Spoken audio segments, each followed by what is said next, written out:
Deep in the mountains there was a small, quiet village, and on the mountain behind this village lived an enormous tiger, a terrible beast whose roar would make every creature tremble for miles around.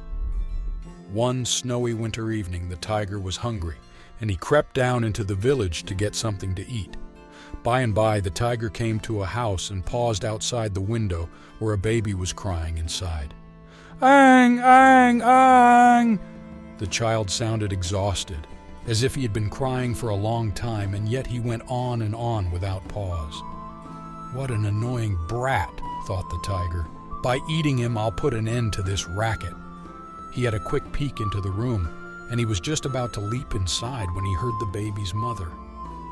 "Look, a fox," she said. "Stop crying or he'll hear you and come eat you up."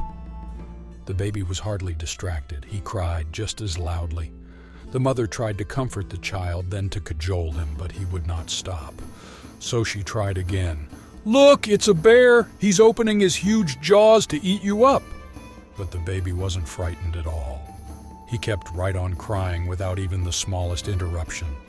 Crouching outside the window, the tiger pondered this. What sort of baby is not afraid of foxes or bears? He thought. Surely this is a brave child. He was full of admiration. But then the rumble in his belly reminded him why he had come down into the village, and he prepared to pounce into the room. "Look!" cried the mother. "The big tiger from the mountain is here, right outside the window." At that, the tiger paused.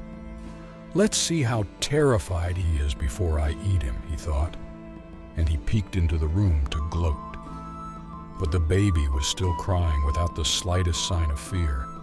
The tiger had never, in his long years, come across a human or an animal that did not fear him. Even the trees and stones trembled at his approach. But this boy, what manner of child was he that he did not fear a tiger? The tiger was troubled by this question, but in the end he was a tiger, and he decided to resolve the issue by eating the child. But just as he was about to pounce, the mother cried, "Look, a persimmon!" And the baby stopped in mid-cry. Just like that. Not a peep. In the sudden silence, a terrible idea occurred to the tiger.